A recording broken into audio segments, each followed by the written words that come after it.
Bonjour et merci pour votre accueil.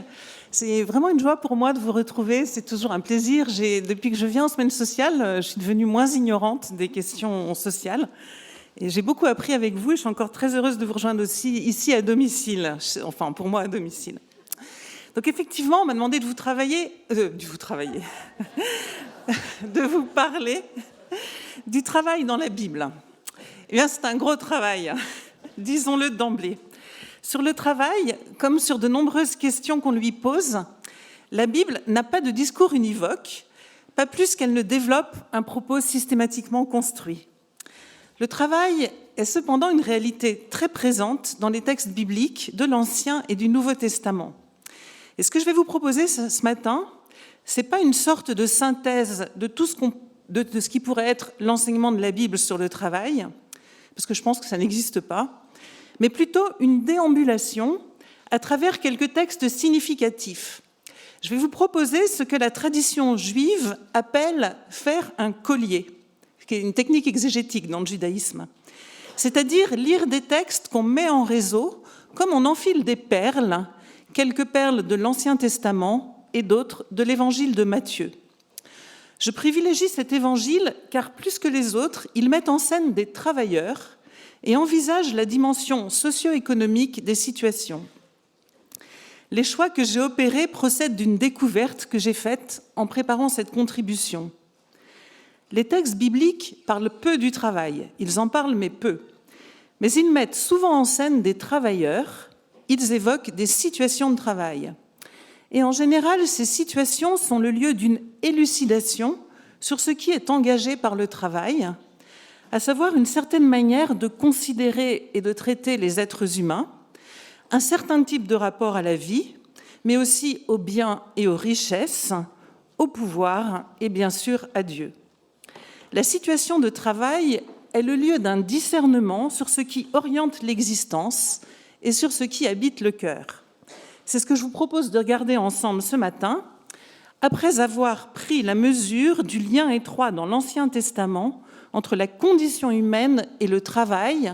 Alors ici, quand je vais parler de travail, il ne faudra pas penser à du salariat, des organisations d'entreprise, à du travail différentes. Enfin, tout ça, c'est très, très récent. Le travail, ça va plutôt être l'activité humaine de transformation du monde, et puis ce qui permet de manger aussi. Je y reviendrai. Commençons par le commencement, c'est-à-dire par ces inépuisables récits d'origine au début du livre de la Genèse. Le récit de la création du monde en 7 jours, suivi du récit de l'homme et de la femme dans le jardin d'Éden. Ces récits conduisent une réflexion fondamentale sur la condition humaine dans sa relation à Dieu et au monde. On le sait, l'homme et la femme sont d'abord créés à l'image de Dieu. L'expression « image de Dieu » dans les cultures du Proche-Orient ancien peut renvoyer à 2 choses. Soit elle désigne la statue par laquelle la divinité est présente dans le temple, c'est par exemple le cas à Babylone, soit elle se rapporte au roi, qui est pour son peuple l'image de la divinité, c'est-à-dire le médiateur de sa présence.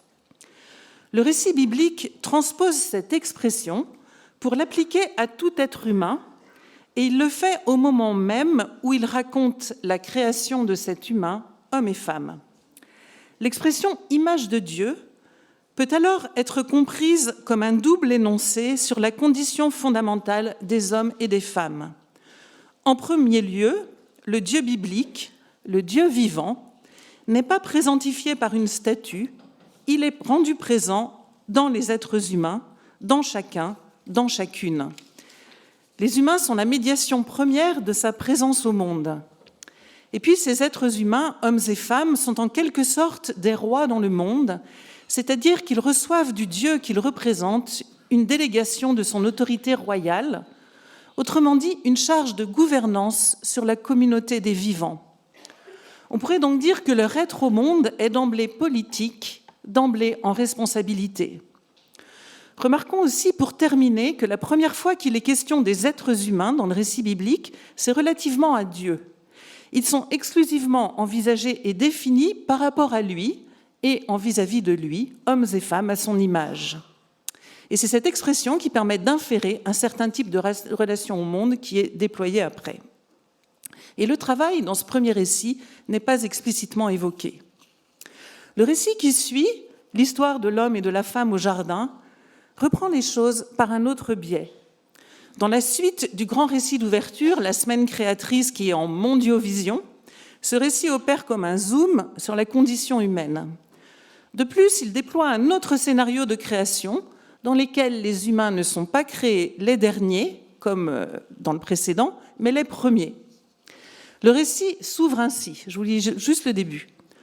Au jour où le Seigneur Dieu fit terre et cieux, il n'y avait encore aucun buisson des champs sur terre, et aucune herbe des champs n'avait encore poussé, car le Seigneur Dieu n'avait pas fait pleuvoir sur terre, et il n'existait pas d'homme pour travailler le sol. Image inaugurale d'une terre déserte et sèche, car herbes et buissons ne sont pas encore. Cet adverbe suggère une terre capable d'être féconde, mais en attente. En attente, car deux conditions manquent pour qu'elle fructifie. Le Seigneur Dieu n'avait pas fait pleuvoir sur la terre, et il n'existait pas d'homme pour travailler le sol. Plusieurs remarques. D'abord, le récit s'ouvre par une attention à la terre, c'est elle qui est considérée.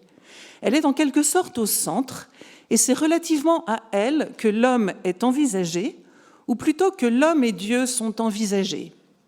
Car la fructification de la terre dépend d'une coopération entre les deux. Pour que le pas encore advienne, il faut que l'un intervienne, Dieu comme donateur de la pluie, l'autre précisément comme travailleur. Il n'y avait pas d'homme pour travailler le sol. Ce n'est donc pas tant l'homme qui manque au début du récit, mais précisément l'homme en tant qu'il est travailleur. Et la proposition finale pour travailler le sol détermine ici qui il est. Ce lien intrinsèque, originaire entre l'homme et le sol, entre l'humain et l'humus, l'adam et l'adama en hébreu, l'étymologie commune joue aussi, humain, humus, adam, adama, est corroboré par le mode de création de l'homme. Il est, on le sait, modelé de la poussière du sol par les mains d'un Dieu potier. Et le récit se poursuit, et le Seigneur Dieu prit l'homme, et il l'installa dans le jardin d'Éden pour qu'il le travaille et qu'il le garde. Les deux verbes « travailler » et « garder » sont ici de grande importance. À propos du premier, « travailler », il faut noter que l'hébreu ne connaît qu'un seul mot, là où le français distingue « travailler » et « servir ». Une seule réalité donc en hébreu, l'homme travaille la terre, il est donc à son service. Le second verbe « garder » évoque les figures du berger qui prend soin du troupeau ou du veilleur qui guette sur les remparts de la ville. Il implique donc soin, attention, vigilance. Ces deux verbes disent à nouveau combien dans ce récit l'homme est envisagé comme celui qui est tourné vers la terre, qui lui est relatif au sens où sa raison d'être est de la travailler selon les modalités du service et du soin. C'est ce qu'on appelle dans la doctrine sociale de l'Église, et en particulier dans son volet écologique, la théorie de l'intendance, l'homme comme intendant de la terre, qui trouve ses racines précisément dans ce verset, dans ces deux verbes. Ainsi, le deuxième chapitre de la Genèse nous dresse le portrait d'un homme tiré de la terre et voué à son service. Ce soin du créé qui passe par le fait de le travailler appartient pleinement, constitutivement, dirais-je, à son être au monde, puisque c'est la raison de sa création. Autant le premier récit envisageait l'homme relativement à Dieu, ici c'est donc relativement à la terre qu'il est présenté dans le récit en agriculteur penché vers elle. Mais notons qu'à ce point du récit, le travail, ou plus largement l'activité humaine, n'est pas marqué de pénibilité. La logique du mythe permet de faire apparaître quelque chose comme ce qui pourrait être le cœur du travail, ce que dans l'idéal il est ou devrait être, une participation harmonieuse au déploiement de la vie, à la fécondité de la terre et par elle à la nourriture de tous. Car ces récits sont issus d'une culture agricole et pastorale où l'économie est de subsistance et où le travail est d'abord ce qui permet de nourrir sa maisonnée. Mais au-delà de cette nécessité, le travail d'une terre qui n'attend que l'homme pour déployer sa fécondité et où cet homme est créé pour être à son service, offre l'image d'un travail harmonieusement intégré à l'ordre du créé et au service de son développement. Ce lien originaire intrinsèque entre le travail et le déploiement du créé, de la vie donnée par Dieu, est discrètement mis en valeur par l'évangéliste Matthieu dans la manière dont il écrit ce qu'on appelle les paraboles du royaume. Vous le savez, il s'agit d'une série de paraboles qui commence par « Le royaume est semblable à » ou « Il en est du royaume des cieux comme ». Parabole de la graine la plus petite qui devient le plus grand arbre, parabole du levain dans la pâte qui la soulève tout entière, parabole du bon grain et de l'ivraie, parabole du pêcheur qui jette le filet, etc. Il est difficile de définir précisément ce qu'est le royaume. Ce royaume dont Jésus annonce la proximité au début de son ministère.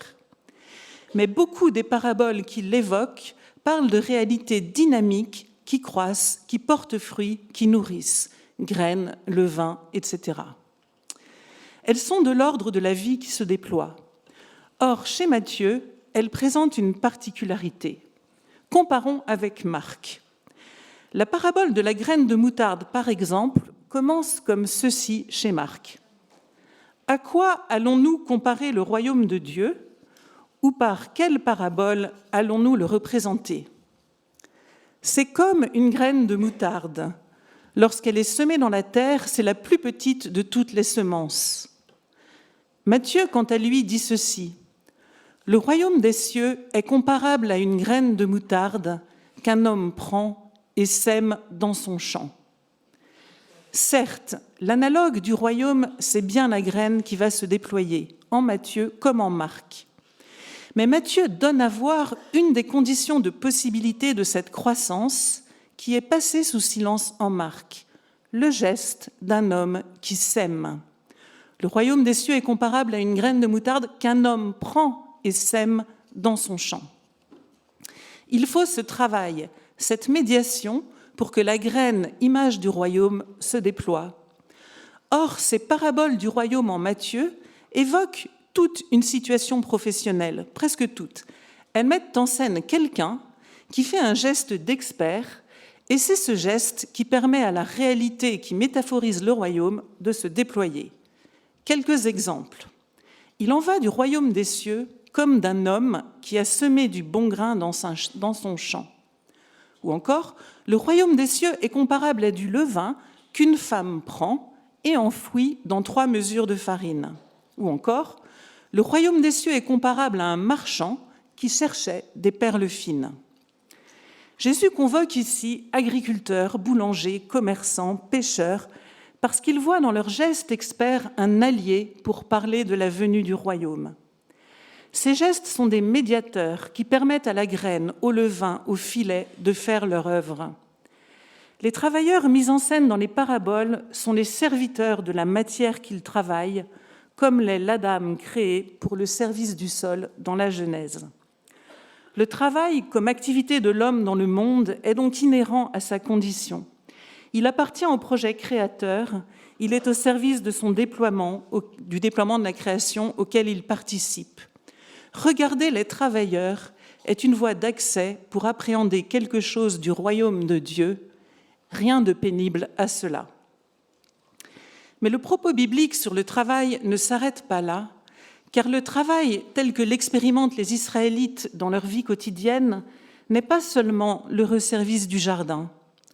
Le travail est aussi un lieu de peine, de conflit, de violence, d'injustice. Il se révèle marqué d'ambivalence.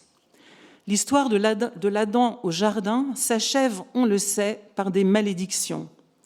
Créé comme travailleur du sol, c'est précisément sur cette condition de travailleur que porte la malédiction.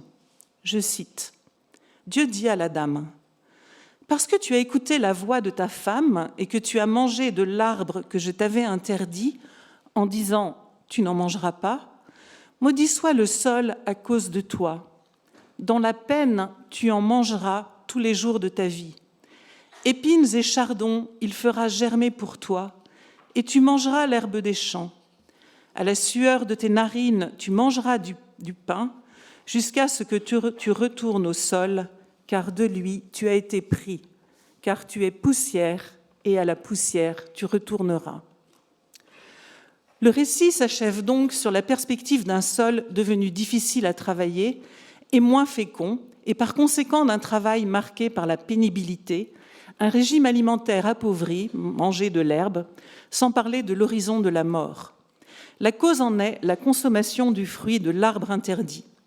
Cet arbre, nous le savons, est l'arbre de la connaissance du bien et du mal, autrement dit, l'arbre de l'éthique.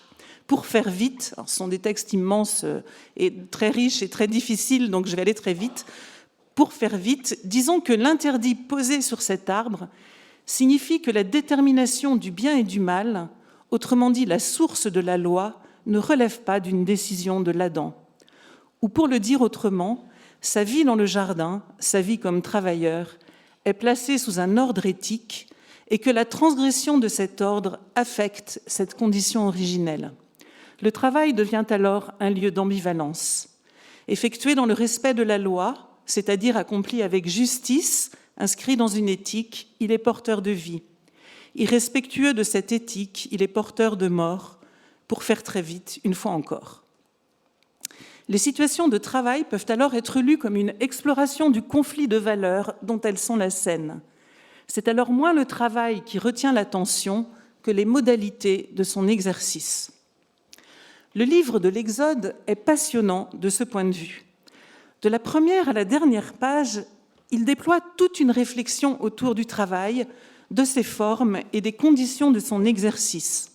Alors, je vais commencer par un petit point de vocabulaire. En hébreu, je le disais tout à l'heure, le mot que l'on traduit par « travailler » est le mot « avad ». Ce mot signifie donc « travailler », mais aussi « servir », mais aussi « être esclave » et même « accomplir un rite liturgique ». Or, ce mot, dans ses formes verbales et substantivées, est très fréquent dans le livre de l'Exode. On en relève 97 occurrences, ce qui est vraiment beaucoup. Et ce qui suffit à dire l'importance de la question dans le livre. Et ces occurrences balisent tout un parcours qui va de la servitude au service, selon l'heureuse formule de l'exégète Georges Ozou, toujours avec le même mot, qui va être utilisé dans tous les sens que je viens de déployer. Le point de départ de l'Exode est la situation d'esclavage sous la férule du Pharaon. Un travail opprimant, où il faut toujours produire plus, sans limite, sans repos, sous les coups. Un travail dans la dépendance d'un despote qui revendique d'être l'égal du Dieu du peuple qui l'a servi. D'emblée, le travail se trouve situé dans un rapport au pouvoir, que l'on soit dominé ou dominant.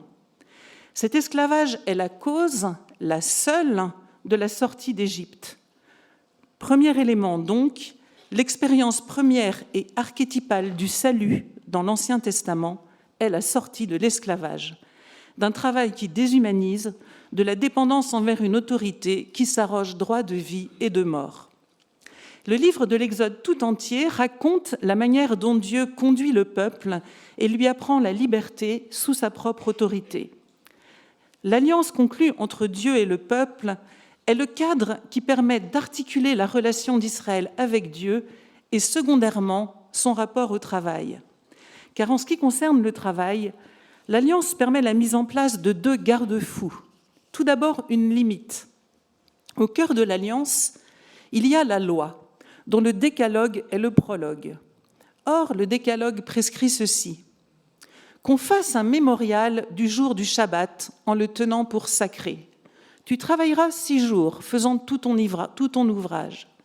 Mais le 7e jour, c'est le Shabbat du Seigneur ton Dieu. Tu ne feras aucun ouvrage, ni toi, ni ton fils, ni ta fille, pas plus que ton serviteur, ta servante, tes bêtes ou l'émigré qui est dans tes villes. Car en 6 jours, le Seigneur a fait le ciel et la terre, la mer et tout ce qu'ils contiennent, mais il s'est reposé le 7e jour. C'est pourquoi le Seigneur a béni le jour du Shabbat et l'a consacré. L'institution du Shabbat pose une limite. Elle fixe un rythme où le repos vient régulièrement interrompre le travail. Remarquons d'abord que cette loi concerne toute la maisonnée, serviteurs, animaux et immigrés compris, tous ceux qui peinent au travail. Et d'autre part, elle s'adosse sur la mémoire de l'agir créateur du Dieu qui a mis lui-même une limite à son œuvre créatrice dans le monde.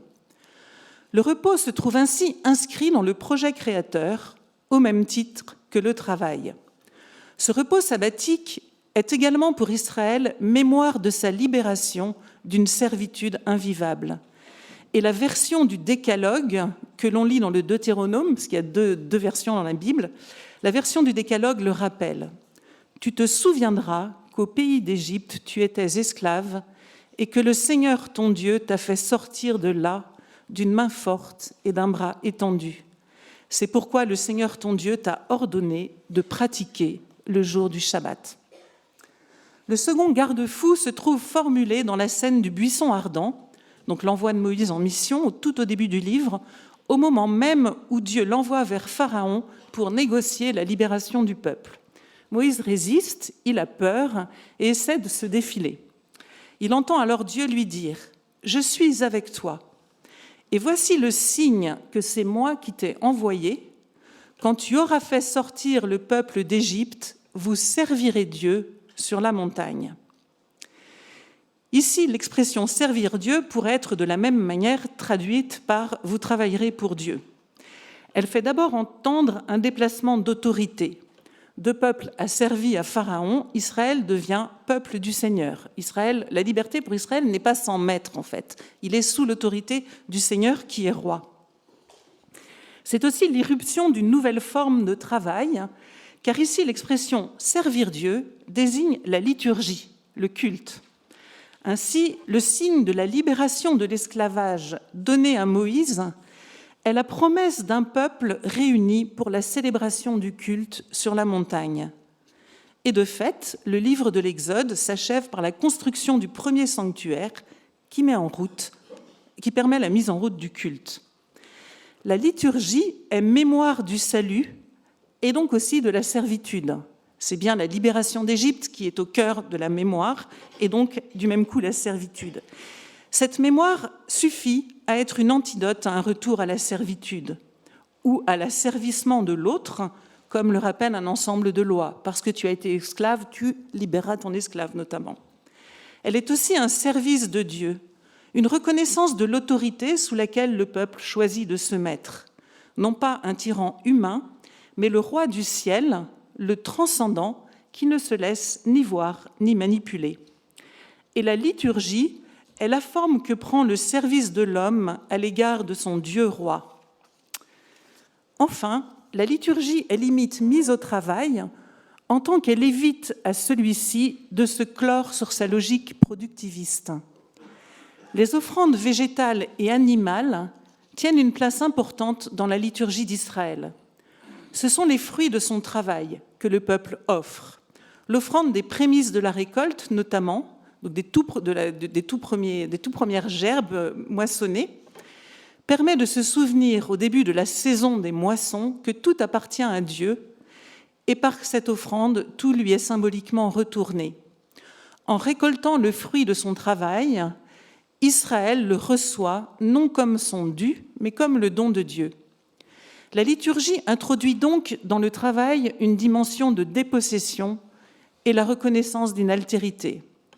Les offrandes des récoltes, des animaux du troupeau, sont une manière de donner au travail une orientation et une finalité autre que la production et le commerce. Une part est offerte à l'autre, elle doit l'être aussi aux pauvres. Car Dieu est certes le premier destinataire des offrandes, mais les prophètes savent rappeler que ces offrandes n'ont aucune valeur si elles ne sont pas accompagnées d'un partage avec le pauvre. Si l'ordre éthique n'est pas respecté, si la justice n'est pas pratiquée, si les biens ne sont pas équitablement répartis, alors l'offrande liturgique n'a aucun sens, c'est une caricature. Le livre de l'Exode mène donc une exploration de la condition du travailleur-serviteur, mène une exploration sur la condition du travailleur-serviteur qui consiste essentiellement à mettre des limites à un rapport au travail vécu sous la modalité de l'asservissement, de l'abus de pouvoir ou de la seule logique de possession. Le repos est à la fois la prise en compte de la finitude des êtres vivants et une limite mise au risque d'une production sans fin. L'existence humaine ne peut pas être tout entière enclose dans le travail et dans ses logiques facilement dévorantes. La finale liturgique du livre manifeste d'abord un changement de maître du pharaon despote au Dieu libérateur et transcendant. Elle inscrit aussi dans le travail une dimension de gratuité et de démaîtrise qui, là encore, prévient le risque de clôture. Les évangiles, et en particulier Matthieu, poursuivent un propos qui relativise le travail. Alors, c'est un mot un peu... faudrait être plus précis, mais il est tout à fait notable, en tout cas, que Jésus ne développe pas d'enseignement sur le travail. Il évoque en revanche des situations de travail, en particulier dans les paraboles, comme on l'a vu, et celle-ci s'offre à l'auditeur comme une mise en question de sa pratique et comme un exercice de discernement. Et toujours, il s'agit de faire apparaître ce qui compte vraiment. Sans surprise, la mise en question porte sur l'articulation particulière qui se noue dans le travail entre pouvoir et richesse. La manière de travailler révèle quel maître sert le travailleur. Cette articulation est très explicitement posée dans le discours sur la montagne. Je vais lire en entier, si le temps le permet, un texte bien connu, mais qui est très important. « Nul ne peut servir de maître. Ou bien il haïra l'un et aimera l'autre, ou bien il s'attachera à l'un et méprisera l'autre. Vous ne pouvez servir Dieu et l'argent. Voilà pourquoi je vous dis, ne vous inquiétez pas pour votre vie de ce que vous mangerez, ni pour votre corps de quoi vous le vêtirez. La vie n'est-elle pas plus que la nourriture et le corps plus que le vêtement? Regardez les oiseaux du ciel, ils ne sèment ni ne moissonnent, ils n'amassent point dans des greniers, et votre Père céleste les nourrit. Ne valez-vous pas beaucoup plus qu'eux? Et qui d'entre vous peut, par son inquiétude, prolonger tant soit peu son existence? Et du vêtement, pourquoi vous inquiétez? Observez les lys des champs comme ils croissent. Ils ne peinent ni ne filent, et je vous le dis, Salomon lui-même, dans toute sa gloire, n'a jamais été vêtu comme l'un d'eux. Si Dieu habille ainsi l'herbe des champs, qui est là aujourd'hui et qui demain sera jetée au feu, ne fera-t-il pas bien plus pour vous, gens de peu de foi? Ne vous inquiétez donc pas en disant « Qu'allons-nous manger? Qu'allons-nous boire? De quoi allons-nous nous vêtir ?» Tout cela, les païens le recherchent sans répit. Il sait bien, votre Père céleste, que vous avez besoin de toutes ces choses. Cherchez d'abord le royaume et la justice de Dieu, et tout cela vous sera donné par surcroît. Ne vous inquiétez donc pas pour le lendemain. Le lendemain s'inquiétera de lui-même. À chaque jour suffit sa peine. Ce texte laisse d'abord entendre le rapport étroit entre le travail et la vie. Ce qui est en jeu ici, ce sont les besoins primaires, nourriture, vêtements. Ces besoins ne sont pas niés. Il ne s'agit pas de les prendre à la légère. Il sait bien, votre Père céleste, que vous avez besoin de toutes ces choses. Mais la question est bien de savoir ce qui conduit la vie, ce qui ordonne les valeurs, c'est-à-dire qui est le maître, ce à quoi l'existence de chacun obéit. L'alternative est très claire et elle est d'emblée posée, soit l'argent, soit Dieu. Choisir l'argent est la voie de l'esclavage. Un détail le fait entendre dans le texte. Tout cela, nourriture et vêtements, les païens le cherchent sans répit.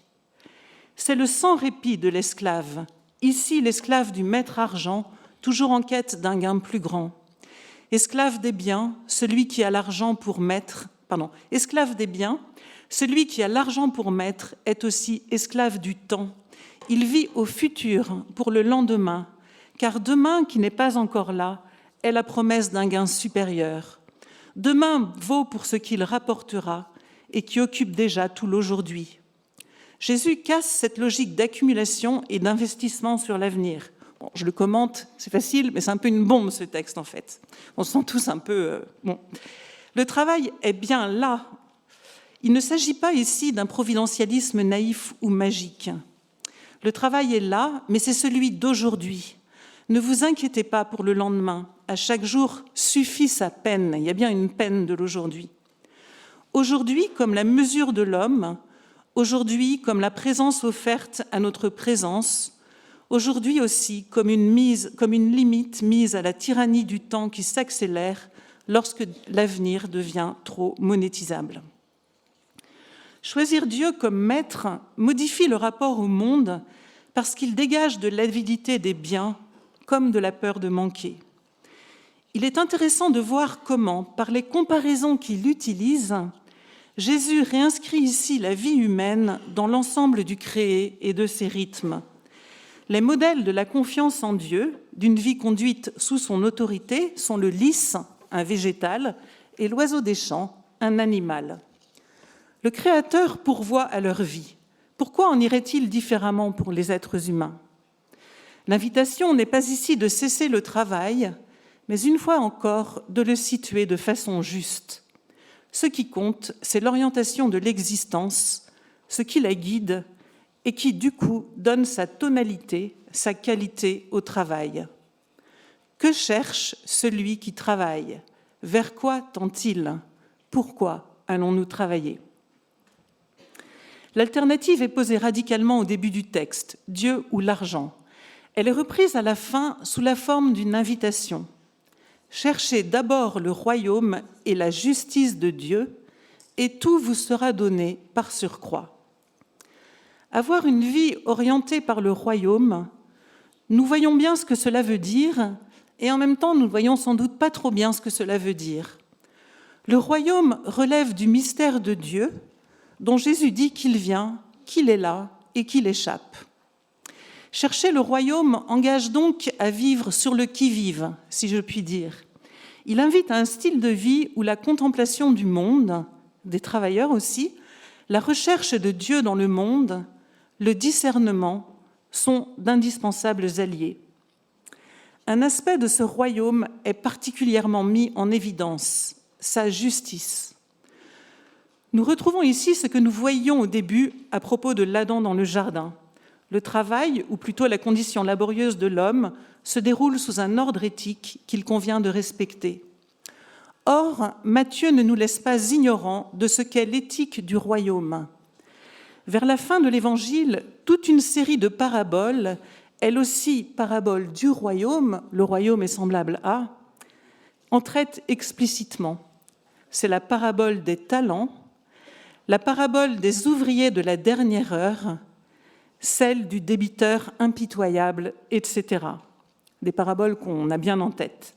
Dans toutes ces paraboles, c'est bien le rapport à l'argent, ce maître fallacieux qui est travaillé selon des logiques qui nous prennent à contre-pied. Le maître y revendique de mettre en œuvre une éthique qui déplace notre intelligence spontanée de la justice, de l'équité, du rapport entre la peine endurée et le salaire. Elle ne constitue pas, bien sûr, un modèle économique. Elle nous invite plutôt à nous décaler pour regarder autrement notre travail personnel, notre organisation collective.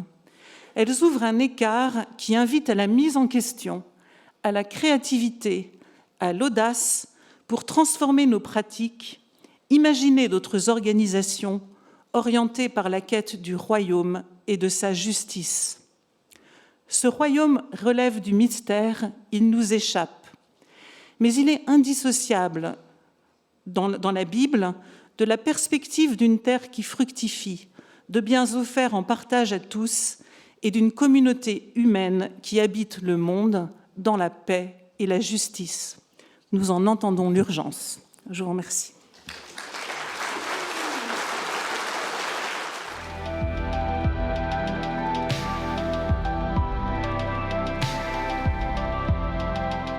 Jean-Baptiste, tout à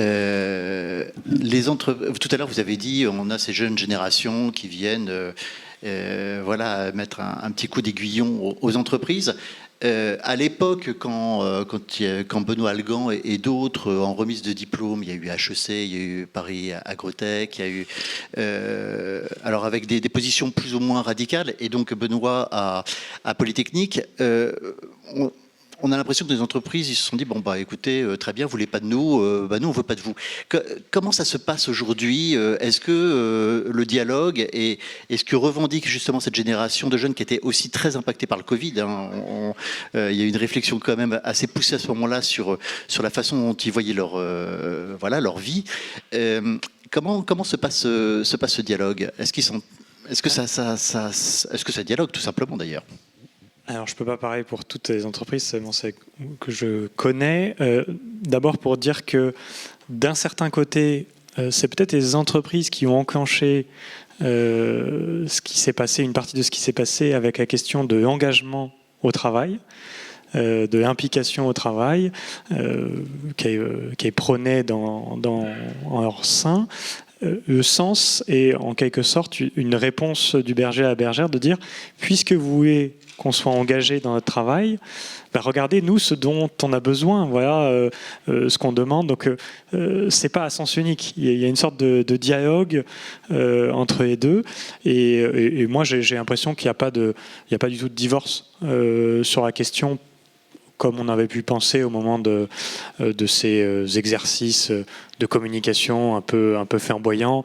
Je dirais, voilà, on trouve ça des deux côtés. On trouve aussi des entreprises qui repeignent tout en vert.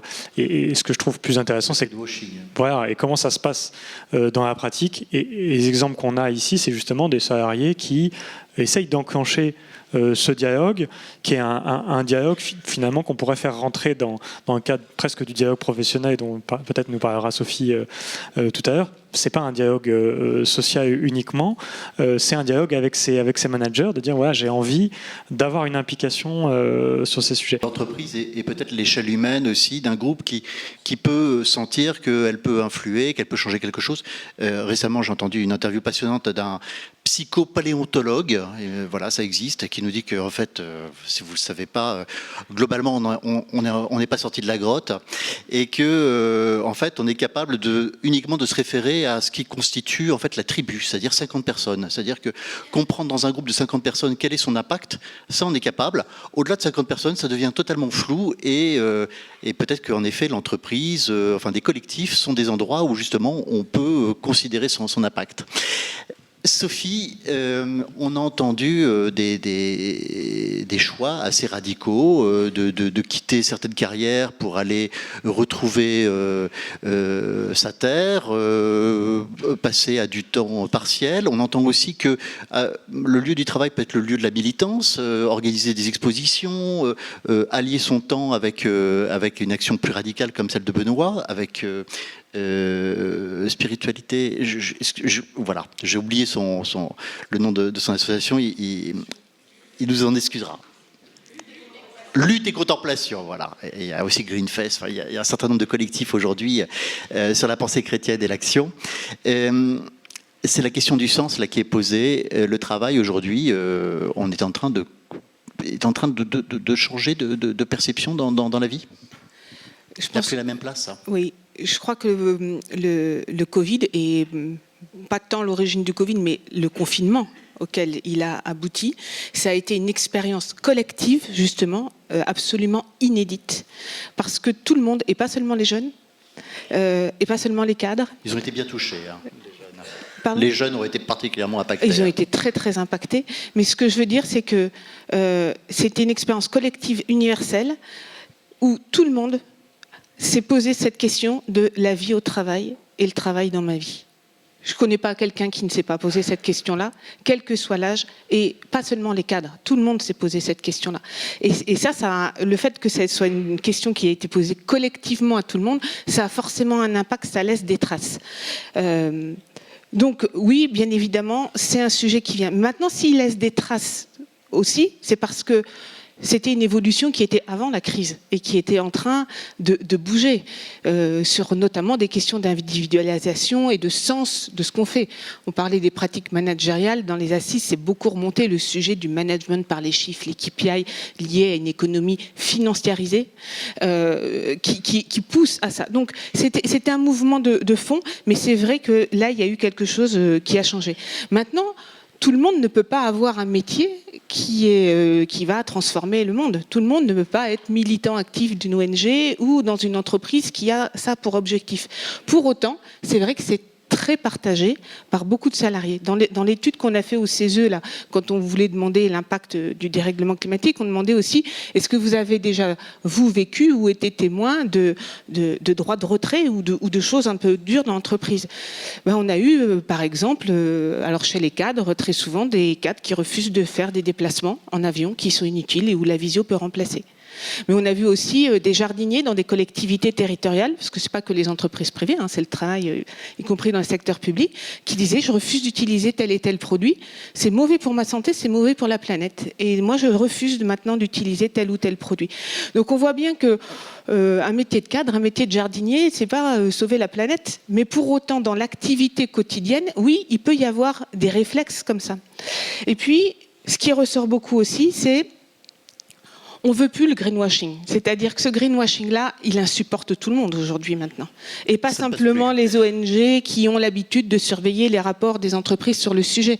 Alors là, on va plutôt peut-être toucher des cadres, mais beaucoup de DRH disent, quand ils ont des personnes qu'ils ont en entretien d'embauche, les questions de leur engagement environnemental, social, sociétal est posée, et souvent c'est oui mais c'est pour de vrai, ou oui mais quelle preuve vous pouvez donner. Donc le preuve à l'appui c'est devenu essentiel. Et puis au troisième sujet aussi que je voulais dire, c'est le sujet de l'éco-anxiété. L'éco-anxiété, elle vient de ces transformations environnementales et on sait tous le caractère anthropique du sujet. Oui, c'est l'activité humaine qui l'a créé. Pour autant, je suis pas sûre que l'entreprise est vraiment la cible ou la cause bien identifiée du sujet. Par contre, ça peut être la réponse.